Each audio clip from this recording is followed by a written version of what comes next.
страници во својот светски индекс од оваа година за слобода на медиумите,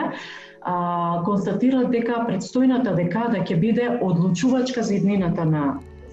новинарството, при што пандемијата на COVID-19 ќе ги потенцира и засилува многуте кризи што го загрозуваат правото на слобода на изразување и пласирањето независни, кредибилни информации, разнолични информации и секако уравнотежени објективни информации. Како што можеше да се очекува од крајот на февруари и почетокот на март, кога ја добивме првата претставка поврзана со пандемијата од коронавирусот,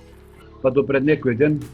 во вкупниот број доминираат токму тој вид претставки. Од моментот на прогласување на модерната состојба до 10 август во Комисијата за жалби се пријавени 106 случаи на непрофесионално и неетичко известување. Од нив најголем дел, 35 жалби или дури 33% од случаите, се однесуваат на известување околу пандемијата на коронавирусот. Ако ги анализираме овие 35 жалби, прекршување на член 1 од Кодексот на новинарите, кој се однесува на објавувањето точни и проверени информации, утврдено во 46%. Кои се механизмите за заштита на редакциите? Кажа, внатрешни и надворешни.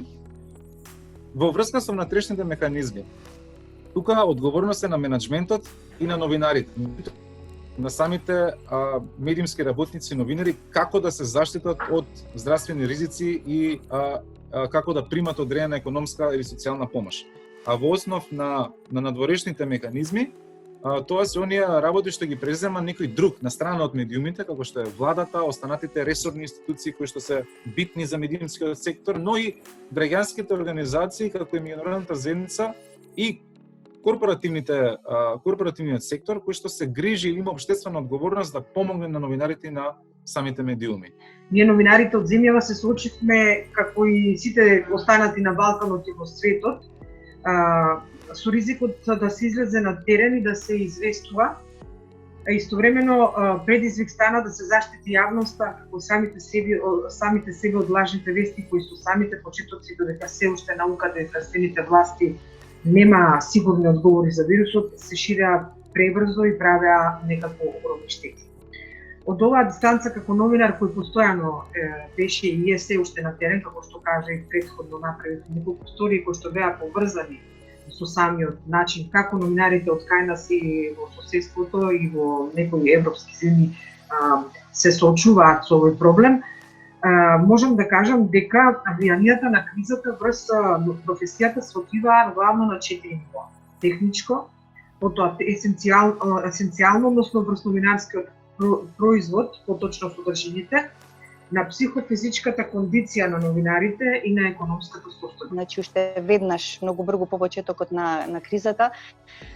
се покажа дека медиумите се соочуваат со значајни финансиски, но и безбедносни проблеми и затоа агенцијата одлучи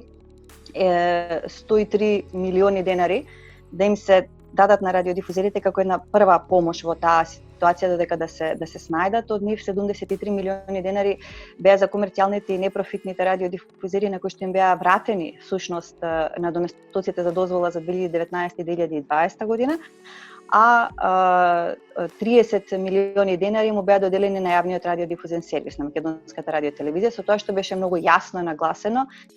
дека целта за која што се доделуваат овие средства е за заштита на вработените преку набавка на заштитни средства, за трошоци поврзани со производство, набавка и емитување програма, за санирање на финансиските или негативните последици врз финансиското работење и во тој момент да се овозможи колку толку непречено функционирање. Немаше некои масовни отпуштања, освен тие 4-5 отпуштања уште во март, ама затоа имаше голем број на намалување на плати. Мерките кои што беа од минималната плата, потоа и сите други дотации од различни институции,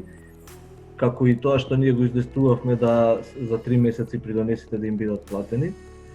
може да придонесува за тоа. Но освен втор бран со коронавирус, веројатно ќе има и втор бран со економска криза во медиумите. Значи, нивните приходи уште повеќе ќе опаѓаат. Многу е потешко кога треба да се одговори на локалните предизвици, односно на локалните проблеми, бидејќи во тој период или во изминатиот период централни, односно редакциите на националните медиуми претежно беа фокусирани на пресконференции, на она што се случува